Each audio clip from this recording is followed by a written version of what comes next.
पिछले सरकार जो बीजेपी की सरकार रही, उन लोगों ने इस राज्य को खोखला करके रख दिया है। एक दुखी लगता है कि इतने धनी राज्य को गरीब राज्य बताना और यहाँ के जो हमारे मूलवासी आदिवासी इन सबको पलायन होना पड़ रहा है। ये बहुत दुख की बात है। विपक्ष के द्वारा हम लोगों को कई बातें सुनने पड़ी कि सरकार कुछ काम नहीं किए, क्योंकि 2 साल विकास का काम नहीं हुआ। सिर्फ काम हुआ तो स्वास्थ्य विभाग का काम हुआ, क्योंकि बीमारी उस समय ऐसी थी, स्वास्थ्य विभाग ही हमारी काम कर रही थी। ऐसे में कई बातों हम लोगों को सुनना पड़ा जो भारतीय जनता पार्टी की ओर से। हम झूठ बोल रहे हैं ऐसा हो ही नहीं सकता, क्योंकि हम जगह पर देख करके आए हैं तुरंत किस तरह से पदाधिकारी काम कर रहे हैं। और ये हम लोगों को देन है तो हमारी कर्मठ मुख्यमंत्री जी का सोच है।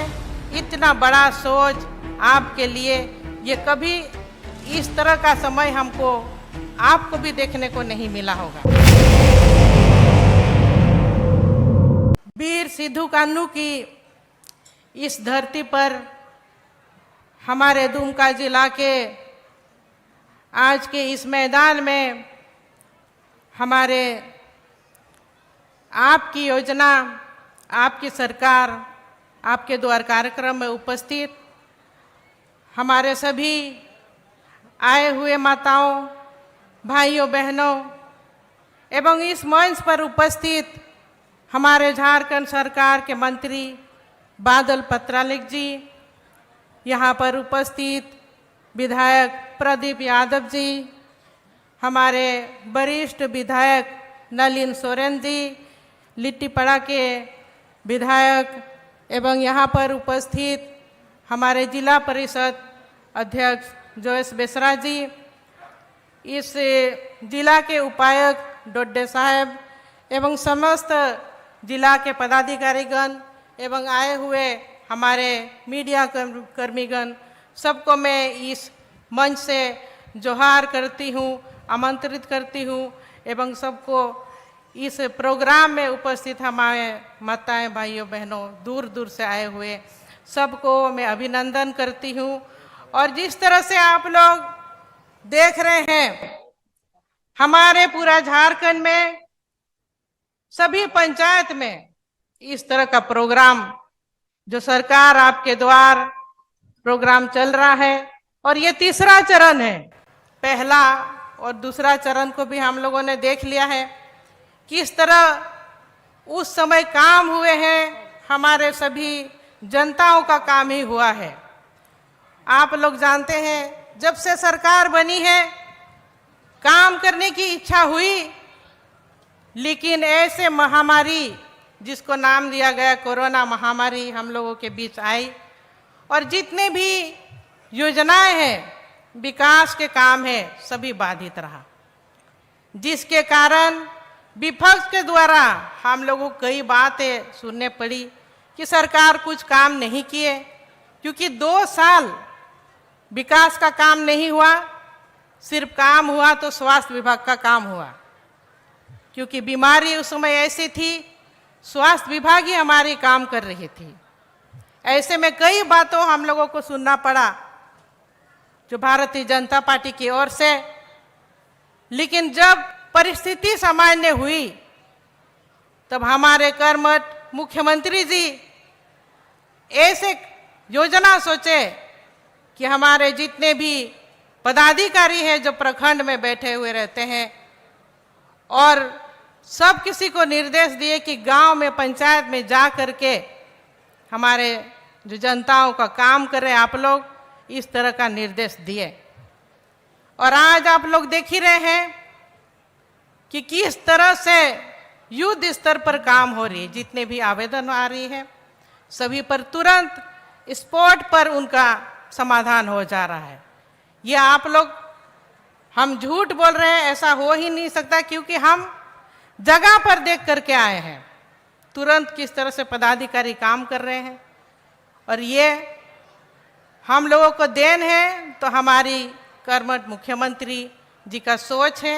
इतना बड़ा सोच आपके लिए, ये कभी इस तरह का समय हमको आपको भी देखने को नहीं मिला होगा कि हमारे सरकार ने अलग अलग तरह का योजनाओं को भी बनाए और उनको पास किए। जिस तरह से आवास नहीं बन रहा था यहाँ, जब हम लोग घूमते थे क्षेत्र में तो आप लोगों से सुनने को मिलती थी कि हमारा आवास नहीं है। तो वैसे स्थिति में मुख्यमंत्री जी का सोच था कि सबको आवास बने। किसी को भी बोलने का कि हमारे सामने आए और बोले कि आवास नहीं है, ये बड़ी दुख की बात है। और आवास भी ऐसे आवास बन रही थी कि एक ही कमरे में सब कुछ सिमट के रह जा रहा था। मुख्यमंत्री जी का महान सोच को देखिए, आज आवास योजना में जो है कि केंद्र सरकार के पर गिड़गिड़ाए कि आवास इस तरह का बने कि यहाँ पर बाहर से भी लोग, अगर मेहमान भी आ जाए तो वो लोग भी अच्छा से रहने सके। तो उनका सोच, उनका देन की वजह से आज 3 कमरे का आवास बनने जा रहा है और एक आपका किचन भी रहेगा। और इतना बड़ा सोच, कई तरह का सोच है हमारे मुख्यमंत्री जी का कि यहाँ पर जो हमारे बच्चियाँ हैं जो पढ़ते हैं और उन लोग आगे नहीं पढ़ पाते हैं, आगे पढ़ते पढ़ते कई तरह का अभाव होता है, पैसे का अभाव होता है, भूखमरी है, तंगी है, तो आगे नहीं पढ़ पाते हैं। वैसे में मुख्यमंत्री सावित्रीबाई फुले योजना है जो हमारे बच्ची को 12th पास करने के बाद आगे कहीं भी पढ़ सकते हैं, कोई कॉलेज ज्वाइन कर सकते हैं, यूनिवर्सिटी जा सकते हैं, क्योंकि 12th पास करने के बाद उनको एक मुफ्त राशि सरकार से मदद मिल जाएगी। तो हम अभिभावकों से भी कहना चाहेंगे इस योजना का लाभ उठाएं ताकि हमारे बच्चियां आगे पढ़ सके, कुछ बने, डॉक्टर, इंजीनियर बने और घर का, अपना पंचायत का, प्रखंड का नाम रोशन करें।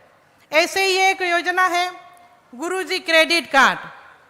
इसमें भी आप लोग अभिभावक जो है कि जो हमारे बच्चे हैं आगे नहीं पढ़ पाते, आगे नहीं बढ़ पाते हैं, तो इसमें लोन की सुविधा है, क्योंकि हमारे आदिवासियों को आसानी से लोन नहीं मिलता। तो इस लोन के जरिए आप अपने बच्चों को कहीं भी पढ़ा सकते हैं, चाहे झारखंड भेजिए, चाहे दूसरा स्टेट में, लोन कम ब्याज पर आपको मिल जाएगा। और इस तरह से जो बच्चे हैं, जो हमारे स्टूडेंट हैं, वो आगे की पढ़ाई कर सकते हैं। कई महत्वपूर्ण योजनाएं हैं जो पिछले सरकार ने नहीं किया और हमारे सरकार ने करके दिखाया। यही है, सोचना है कि हमारे यहाँ काम हो रहा है, सरकार की विभिन्न योजनाओं का लाभ हो रहा है, आप लोगों को उठाना है। मैं पदाधिकारियों से भी कहना चाहूँगी कि वो इस सारे योजना को जिस तरह से पंचायत सरकार आपके द्वार में तो कर लेते हैं, लेकिन बाकी समय वो तो एक बार होता है, लेकिन बाकी समय तो हमारे माताओं बहनों को प्रखंड जाना ही पड़ता है। उस समय भी अपना जो काम वो लोग को तुरंत हो जाए, ऐसा पदाधिकारी को बना के रखना होगा। क्योंकि हमने देखा है कई शिकायत आता था प्रखंड लेवल का कि काम नहीं होता है, वीडियो नहीं सुनते हैं, हमारे वहाँ के जितने भी पदाधिकारी हैं, सीओ नहीं सुनते हैं। तो इस तरह का आगे आने वाले दिनों में हमारे जो हमको सुनने को नहीं मिले, इस तरह होना चाहिए। तो यहाँ पर देखा जाए तो हमारे युवाओं के लिए भी बहुत सारे स्किल डेवलपमेंट के तरफ से प्रशिक्षण चल रहा है जिला जिला में।